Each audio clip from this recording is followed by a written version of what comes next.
Greetings, this is Samantha LaDuc, founder of TradeOutLoud.com. I came to you on Tuesday and did a webinar presentation on allocating big returns for allocating resources. I have gotten feedback that it might be helpful to do kind of a more of a clinic, if you will, on operationally how I come to size up the market turns intraday. I am both a trader on multiple chase, swing, and trend time frames, but when it comes to market gyrations intraday, I am looking at sizing up opportunities that use options, both institutional option players, really, really big ones, the big asset under management type of flow, and the vol strategies, if you will. It might be a sophisticated term for some, but it's very, very helpful for identifying the flow, if you will, of the big currents.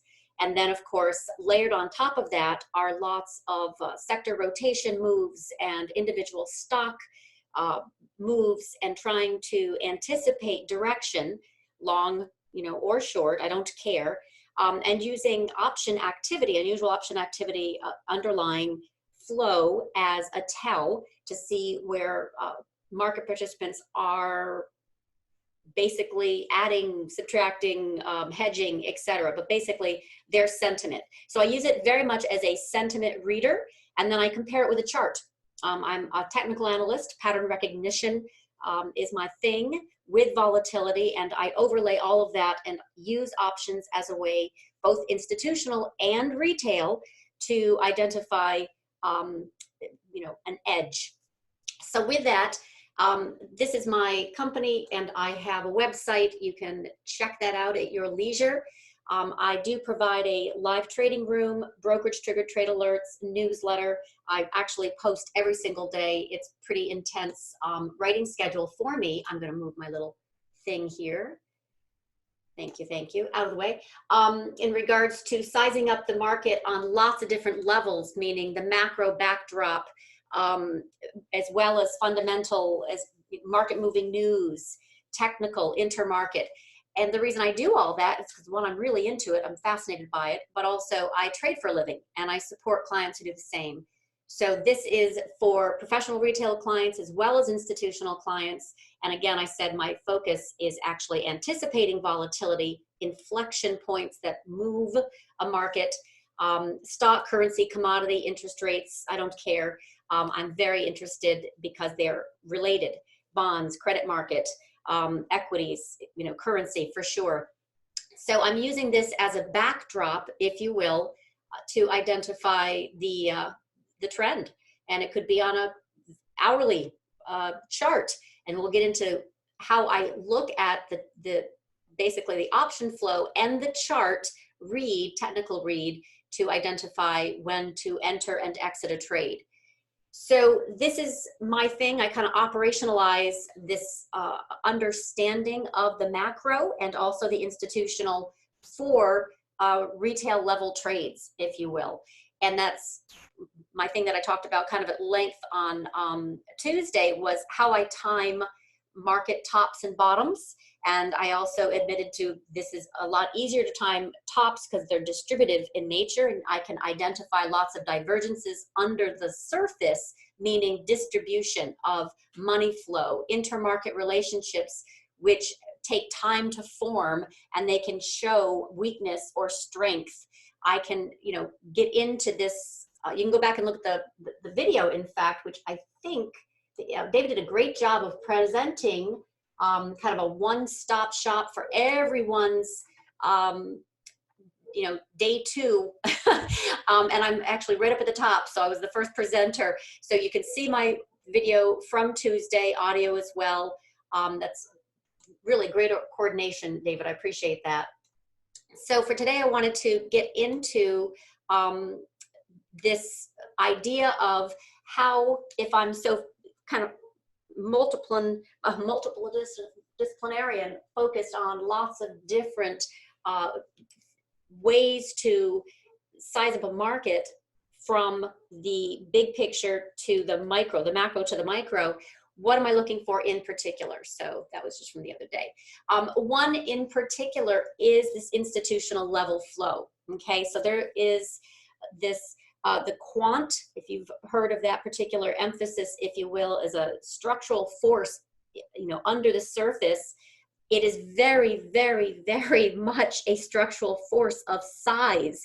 And if you are retail, you kind of need to understand that vol strategies make the weather these days. So the gamma, and without kind of getting into an education on this, which I'm not here to do, actually matters. This neutral positive gamma of these assets, excuse me, of these CTAs and quants that have large amounts of assets under management, and whether they are, you know, just wall of calls, they're incredibly bullish, that brings the market up. If they are starting to add puts, if they're adding more puts, it creates, you know, that magnet as well. If they're lightening up, if they're starting to cover puts, they actually, or roll their puts, and we're talking size here, we're talking tremendous size, not like what you and I trade per se, okay? Then when they actually cover those puts, they're buying futures, which has, I believe, I contend, is what's been pulling up, if you will, the afternoon activity in the market, specifically Friday afternoon. We finally had our, you know, 5-day, I love that 5-day rule of selling, and then we have a bounce. And then it continued on Monday strongly, then it continued to a degree Tuesday. Then we had obviously a little bit of a rug pull by Powell, saying QE is not in the toolbox right now. But the point is, they have not been buying calls. They are still dealing with this put level that creates a drag. So even though intraday we've had some massive moves, like 5% from low to high, which by the way is not surprising given volatility is so elevated, and we'll talk about that as well. So when I talk about vol strategies, it means yield hunting, where hedge funds sell short maturities versus longer dated maturities. We're talking VIX, volatility, which reprices everything, which is why it's important.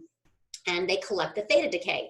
Well, these definitely got really, really popular, and that short, if you will, of VIX suppressing, pushing down volatility, which helps, you know, keep the market bid, had a huge unwind, as you know, Volmageddon back in February of 2018. Well, this same occurrence was happening leading into Super Tuesday, which happened to be 2 days ago. And I wrote about this on the 13th, that this had to be unwound before Super Tuesday. And sure enough, we had the huge drawdown. And I say huge because it was the fastest on record, the fastest correction on record, fastest 10% correction on record. And actually from peak to trough, it was 15% from that Wednesday all the way down to the Friday low. So we had a major VIX unwind. But anyone who's watching, not anyone, but most who were watching this structural force under the surface kind of knew that we were going to have a little bit of a party here in the, let me just show this real quick, in this structure, the skew structure.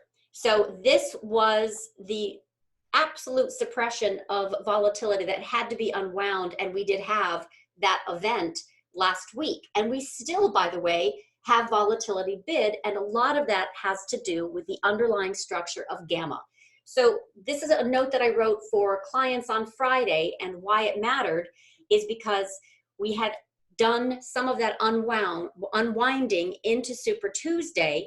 It was actually now time to look for a bounce, right? So I was very bullish going into Monday, but I also, you know, with a caveat said, but we're going to have elevated VIX for the next month.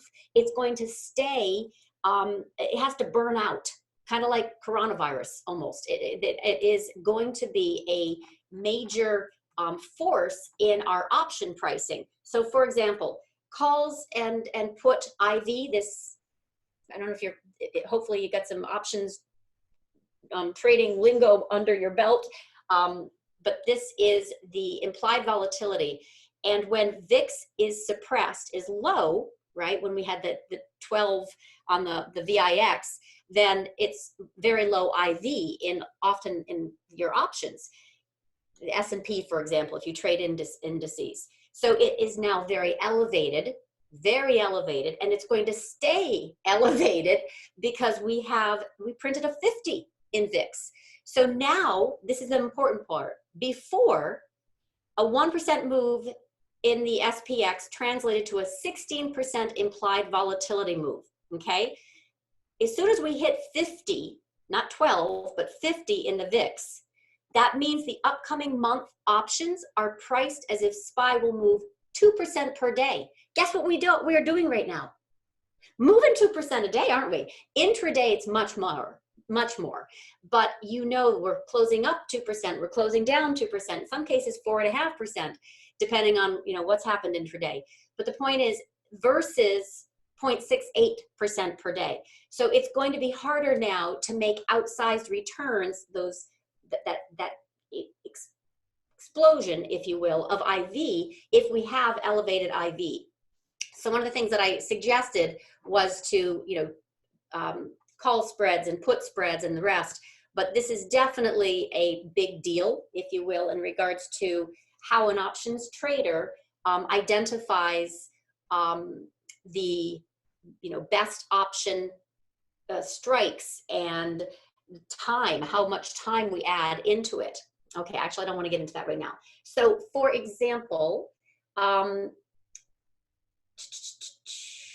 this is very tough, very tough for trend traders right now. So the easy money, if you will, has been made, long and short. Now we're in the chop period of this market. We had a beautiful breakout.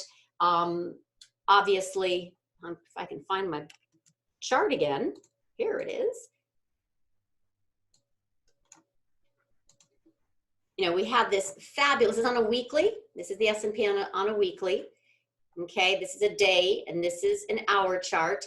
We had this fabulous advance.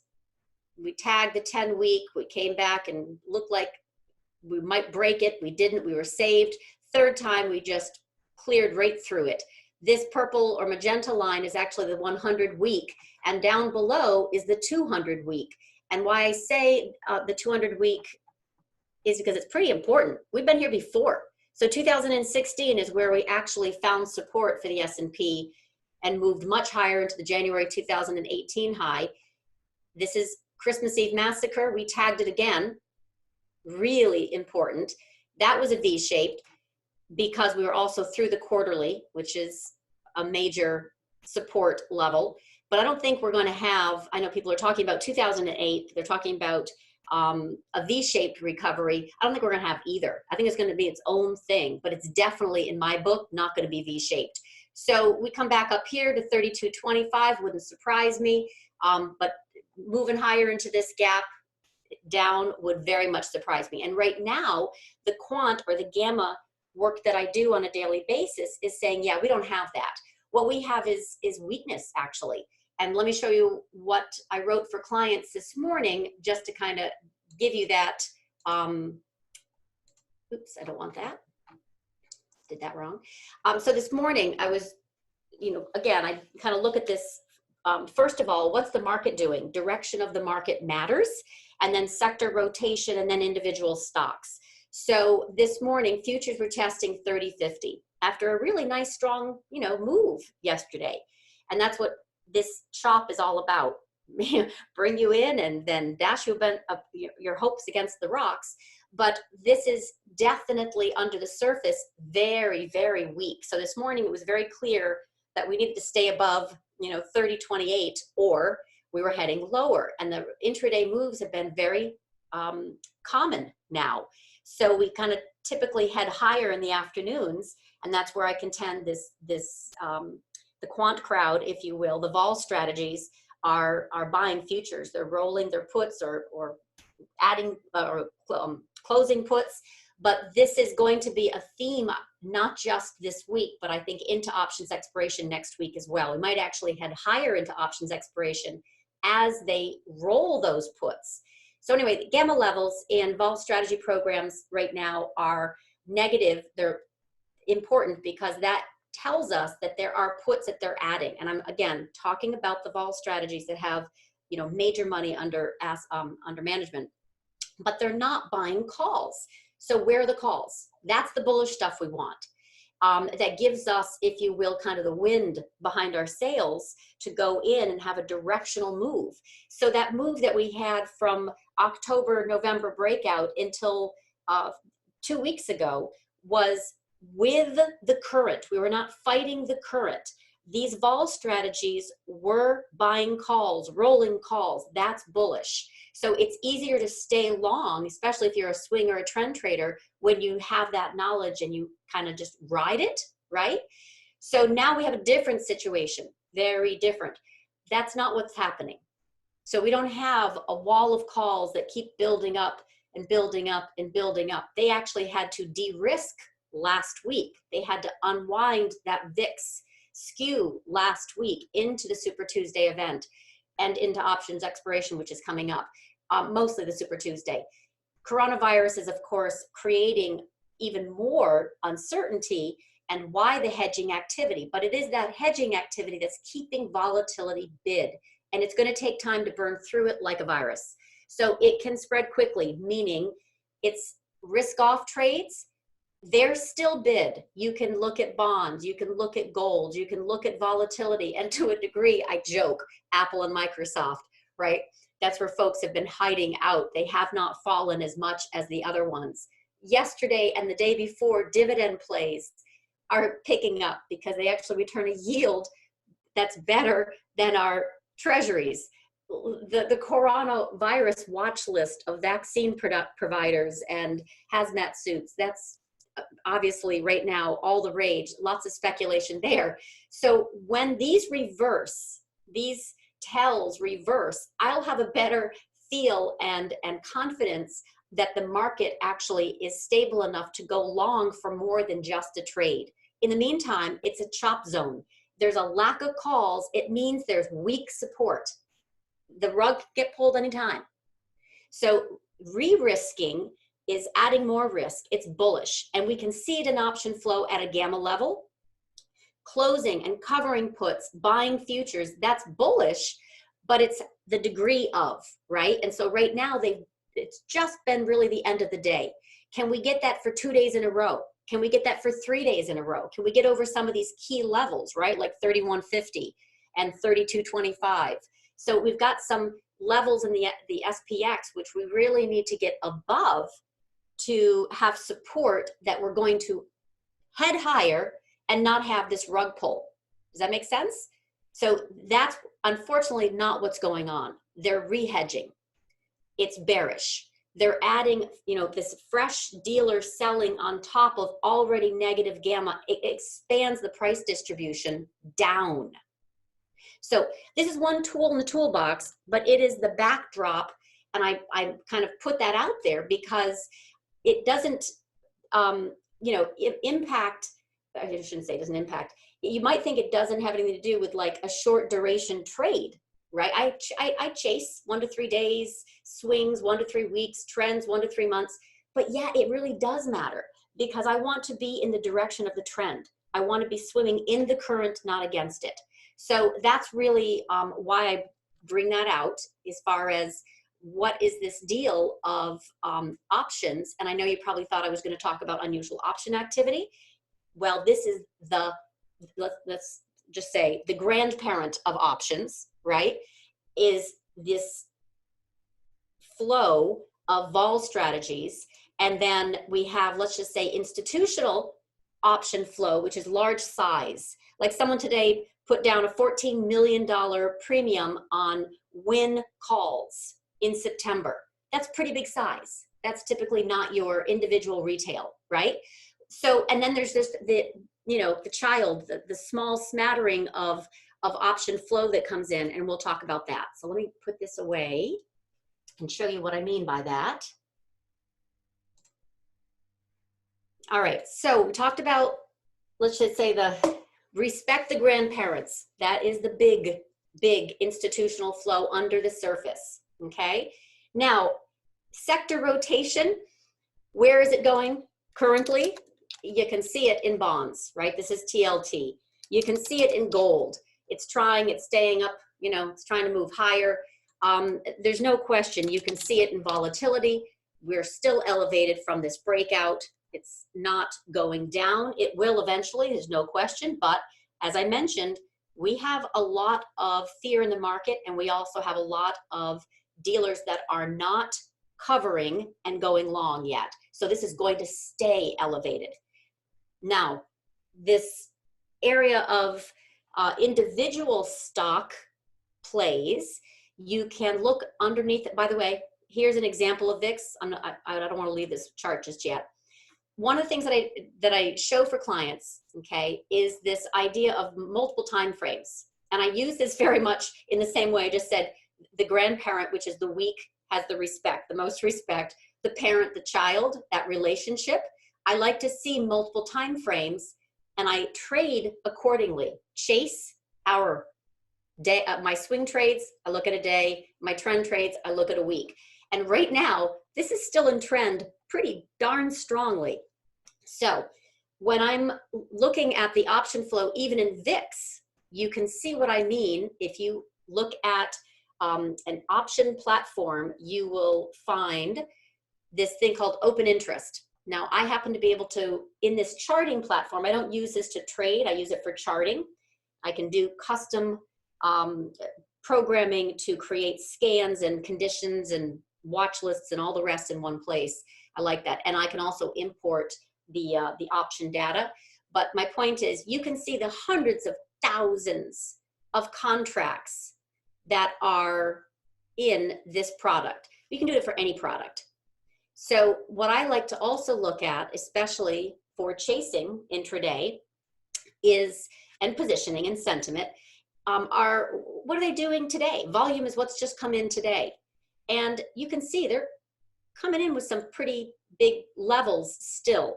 Now, this does not tell me if they're buying or selling this particular call or put. I have to do a little bit more research. I have a subscription service. I can research a little bit more of, you know, what they're doing as far as a strategy, or I should say as far as a tactic. But my point is, you can find a lot of information in an individual stock by how much, you know, flow it's getting, and volatility is extremely big. So now going into, let's say, something a little bit more manageable. Regeneron, just for example, on a weekly, if you can, this is actually a trend idea, swing that's turned trend, that I presented when I saw this Morningstar reversal. This is what I mean by matching up your option activity with your chart read. I am a candlestick person, but I'm also this more than candlestick. A whole bunch of stuff has to align. There has to be a story, okay? There has to be a really great chart. I like the fact that this was a Morningstar reversal. It got above the 10 and 21 week moving averages. It moved through everything. It digested. It did break down, but then it formed another Morningstar reversal. And when it did this pattern, which was just a few weeks ago, I know it's moved an awful lot. I recommended when it came out, I think it was 350. This 352, yep, the monthly. As soon as it got above the 352 and into this area, my suggestion was, okay, this is going to be a trend play because this is such a strong pattern underneath the surface. So level by level, it's been tagging. And I can also tell that the sentiment is still with it. In other words, it hasn't done anything wrong on a daily. You can even, you know, you can see back to this area. It broke above all the moving averages on a day. I'm not chasing this, so I'm not going to worry so much about the hourly time frame. But you can see that it definitely stayed above the 21 and the 8 and the 3. These are very common moving averages. This would have shaken some folks out here if that was a ghost print or an actual print.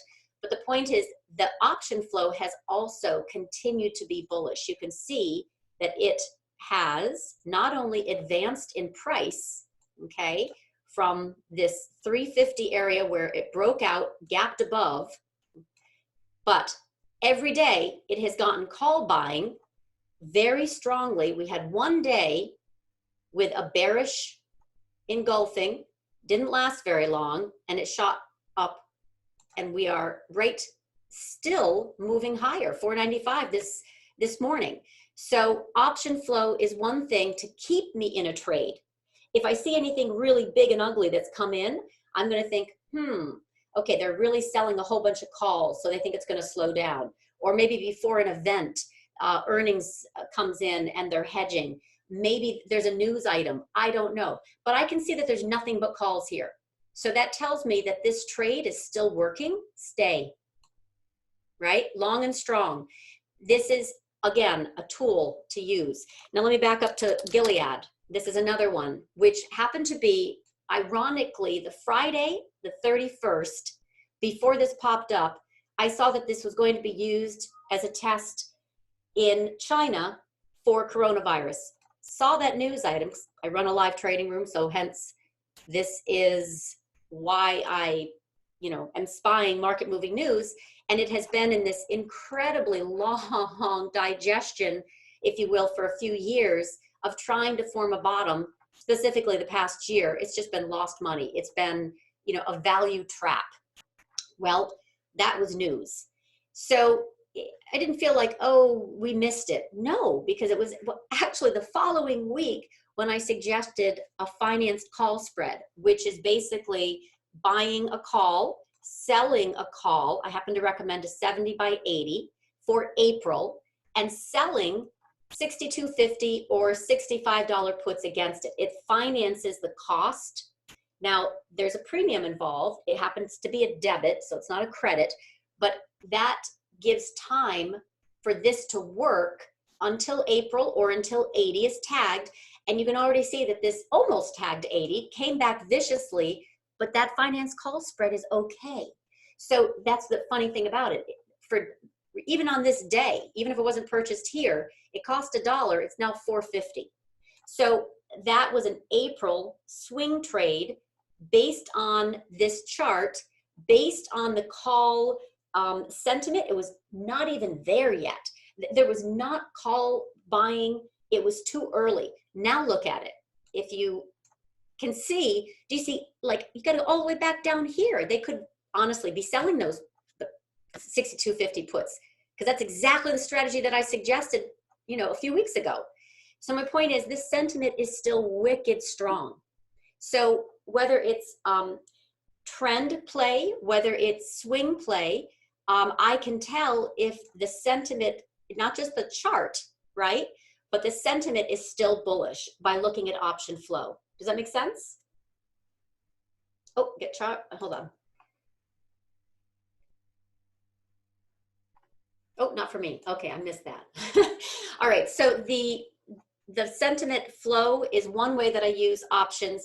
And then let's just good old fashioned chasing, okay? Netflix, for example, is going to have way too much chasing. And by that, I mean, take a look. They're weeklies. I don't know if you noticed, but with Gilead, for example, they're coming in with monthlies, more monthlies. There's a chase. There's a mother month. That's a leap. That's January 2021. But it's all bullish. So they're coming in still strong.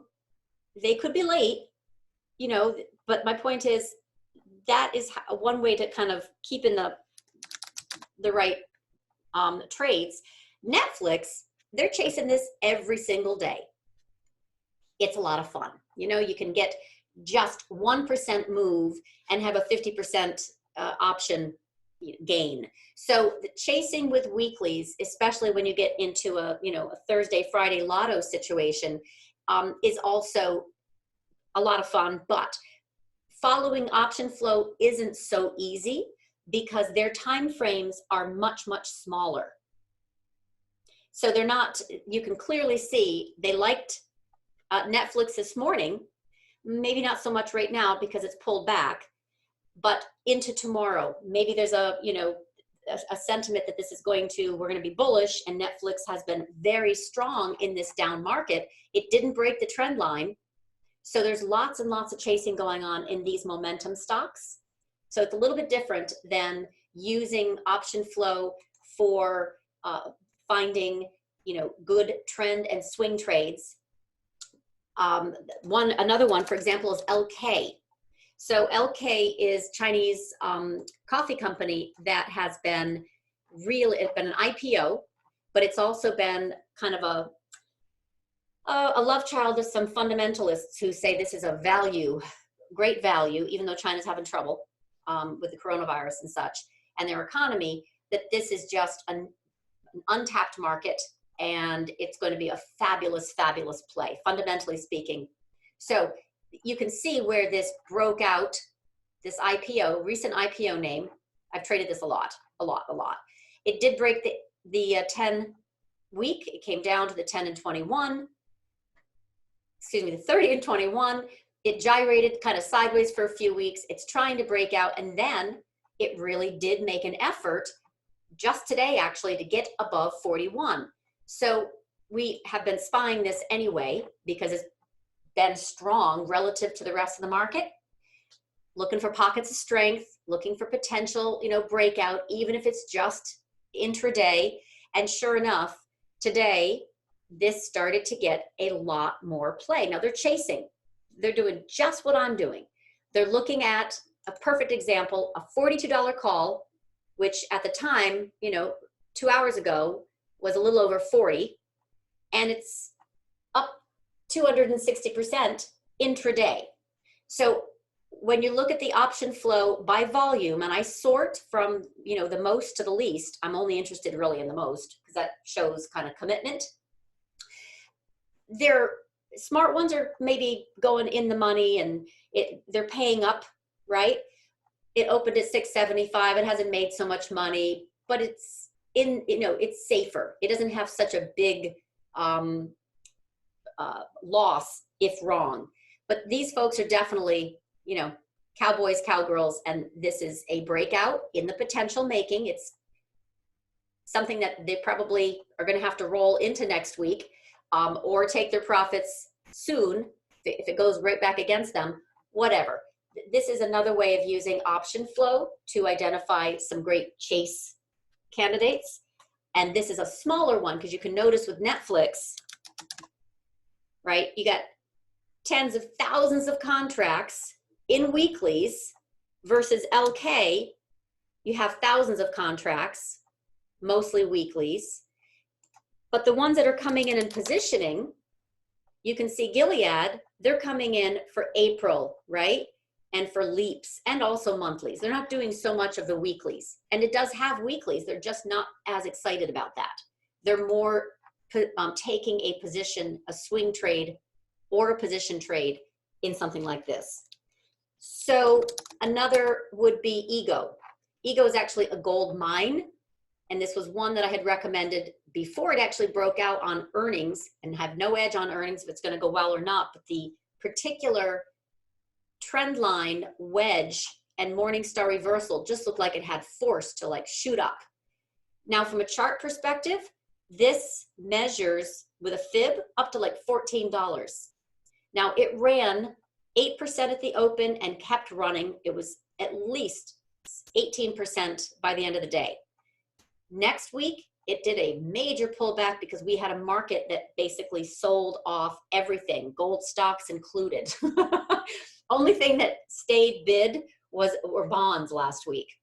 In any case, but it did not break the 21 day. It is digesting. It still has a shot at this 14. It's still bullish looking from where it came out of this squeeze, right? It just got really ahead of itself. It had a pullback. Now, how's the option flow? That's what I look at. I think it's going to be a little while. I don't think it's going to be a slam dunk. It hit the 200 and it got repelled immediately, but it's still bullish. So here's the option flow. By the way, when I first looked at this before this earnings, there was nothing for option flow. It was like 80 contracts. People were not excited about this particular gold miner at all. Now every day I see calls coming in. They're not, as big as a Gilead, okay? But 2,000 contracts for July, that's pretty nice. Not bad. But the point is I see it now more commonly. They're coming in for calls. They're coming in for calls. It finally hit their radar. So that's an example where even some of the smaller plays are pretty helpful. Now, I can't do that with a lot of the coronavirus stuff. I started this watch list, and you can see it's obscenely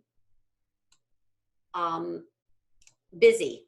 So this is coronavirus watch list, and you've got, 20 vaccines, I think, that the CDC tagged as potentials, or I should say were under development for coronavirus. You've got hazmat suits and masks and gloves and, Zoom, which is teleconferencing. There are all kinds of things that I have added in here for reasons that had to relate with coronavirus. Now, not many of these actually have an options market. So if I was to hit CODX, which has risen in price since I recommended it on February 11th at $3.36, it's up 350% on a stock basis, but there's no option.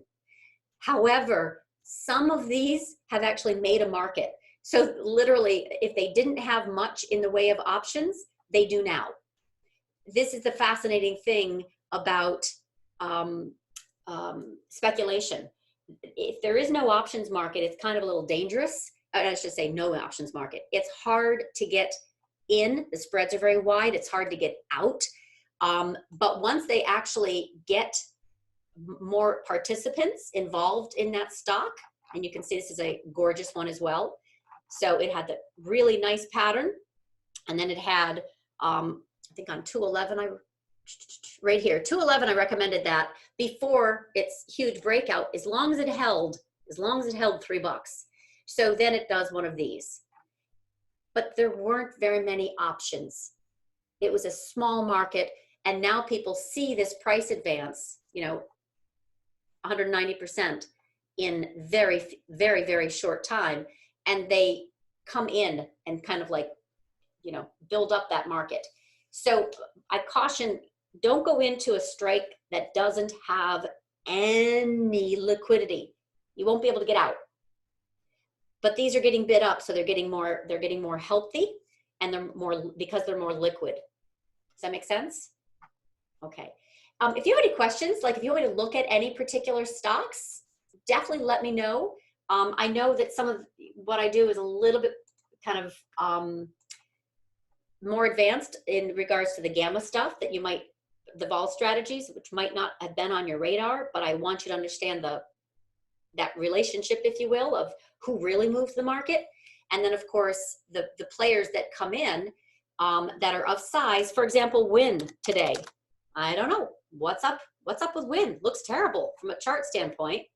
Nasty. Just Macau revenue dropped like a rock, 90%. Just stopped, right?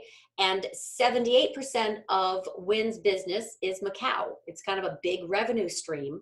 So they immediately turned, could not get above 136, which was weekly, and then broke all the moving averages, and they looked terrible, toast, heading down to 93.5. Well, today, big option flow came in. That represents right here, September 105 calls. That's almost $15 million in premium. That's not little retail, that's institutional. Could be hedging, some short stock, but whatever. It's definitely not, they're not alone. They're coming in, they're buying in the blood, but they're also going further out in time. This is another one, June, the 120 calls, way out of the money. That's a few million dollars right there. So this is size, and it's coming in, expecting potentially this to bottom. I don't know, to me, it doesn't look like much of a bottom is in. Like, this would not interest me. However, I do know just that they might put a property, not that I know they're going to put a property. I do know that there is the potential that they could have put a property up for sale. For example, they just built the Encore in Boston. And there was speculation about 6 months ago that MGM was interested. Now, MGM buying a Wynn property would definitely create a reversal in this, right? Would make Wynn go up potentially. What's MGM doing? This is total speculation, I might say. I take a look and I'm like, okay, they got some pretty good sized puts that also came in today. Anyway, my point is I'm looking to now put this on my radar.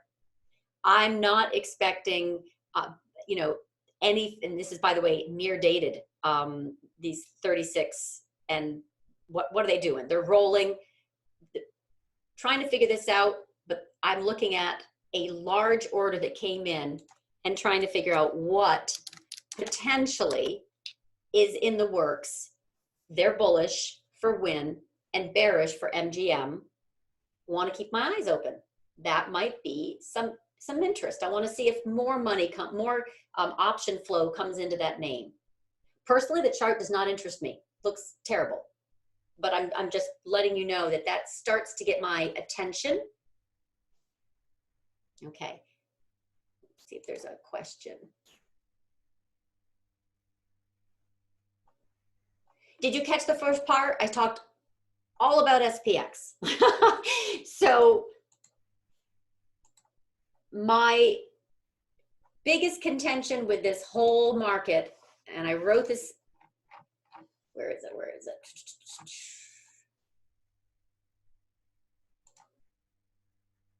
Okay, I don't know if you can see this. Okay. And you know what? I need to actually look at the market right now real quick to answer your question. Okay, there, here. I'm gonna put this over here for a second. All right, so with SPX, I have it on another screen so I can see what's going on. Big picture, as I wrote to clients on Monday, the easy money has been made long and short. I fully expect this is now the chop in every direction for the next month, while volatility gets a grip. Now, volatility could very well come down next week into options expiration. Why do I think that? Because these vol strategies, and I'm talking the quant, the gamma, the CTA type of activity, could be covering those puts that they've had on, because that those tactics lose value as we get closer to options expiration. And we can see that there's a lot of puts that expire next Friday. Why would I think that's more bullish than bearish into next Friday? Because they cover, which means they bid up futures. So there's a relationship there that is created. It could be typically in the afternoons. I think that's when it's happening, because that's when we have these big spikes that are bullish. At least it's happened 3 or 4 afternoons. This is, again, a thesis, and I keep trying to go back and look every single morning and every single night what's going on in that world to better have a directional feel for the S&P, because that's going to make the weather for what the sectors and the individual stocks do for the most part. You can always have your one-off, stock selections do something totally different, right? Like Luckin Coffee today is higher. That's not what I'm talking about. I'm talking the majority, right? Right now we have kind of an equal level of lots of stocks down and lots of stocks up. We don't have this huge, massive distribution of 493 stocks were in the red in the SPY, and only 7 were green. Okay, that's massive, massive to the downside. We also don't have that in reverse going on. We have this tug of war, which is complete chop fest. So right now, it's not so much fun to trade SPX directionally unless you have a thesis. My thesis was we would bottom on Friday afternoon. We had head up. Super Tuesday would get unwound. We would figure out what the gamma risk was. We'd watch that very closely. Likely we moved higher into the 32.25 area. If we were to get above 32.65, I would be very bullish, but I fully expect a retracement at 32.25. So every day we have a range of 4 to 5% intraday. That's all very tradable, but your question and my answer might be, I have to know your time frame. Like, are you day trading, swing trading, or what have you? But that's basically the big tell for me is time frame. And then of course I'm watching bonds and gold and Apple and Microsoft, because if they sell Apple and Microsoft, why buy anything else? And right now these are not moving very much. Now, used to be a 2% drawdown in Microsoft and Apple would be a fabulous option play, right? We'd have a really good time with that. Right now, it's the equivalent of 0.5%. So now a 2% is really like a 0.5% because IV is so elevated. You've got IV here in the weeklies at 61.62, and they're normally half that. But you also have VIX, which is double, triple, you know, where it's supposed to be.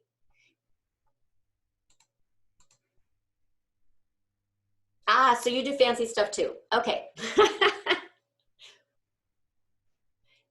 So yes, so that was, for example, what I said this morning in SP. Oh, hold on, let me get this down. So you're doing different strategies on directional options. I'm looking for volatility. So this kind of stuff is your bread and butter. Your butterfly and ratio spreads, this is perfect for you. I do levels, I give the levels, but I want direction. So this to me is absolutely no fun to trade intraday. Last week, totally different story. I had a firm feel. Every day was massive distribution. And it wasn't until Friday where I said, okay, we can bounce now. But this to me, this bounce into the 200, and then we get a little above it, then we come back down. We get a little above it, we come back down. That's chop fest. So to a directional options trader or directional trader period, that's dangerous. So you either have to go wider on your time frame or extremely very small. And wider, who knows what the market's going to do? Are we going to get back above, right, this 3150? And if so, we still have all kinds of resistance, You know, there's a lot of work to do, tons. So I think your strategy actually with your butterflies and ratio spreads, you're really taking advantage of this absolute theta killer, which is, we can't possibly with, you know, unless we have a 10% move between, you know, no, it's just not going to happen. We're not going to have these kinds of expected moves anymore because the SPX has also now been contracted, right? So we used to have these expected moves of, let's say, 36 points. And it was getting a little volatile. It went to 46 points. Well, then we had last week happen. So now the expected move is just whacked. And we're not going to move that much. We're actually going to be, you know, intraday wild swings, but we're actually right where we were on Thursday. So yeah. So you have a 50 wide, point spread for an expiration tomorrow. So tomorrow the risk is we have non-farm payrolls. Non-farm payrolls, it has not been very exciting. You know, unemployment rate has been low. Next month, it probably will be a lot more exciting, you know, because of impact from coronavirus is going to start picking up. But I also have a, my intermarket stuff says we're going to have some revisions coming down the pike, and they're going to pop up that unemployment rate, which is obviously market bearish. So my thesis right now is bearish into Friday. Let's get through that. And then let's rally into options expiration. Let these hedges come off, which is the big money, and then go back down again. So for Friday, I'm not so bullish because of that risk in the morning.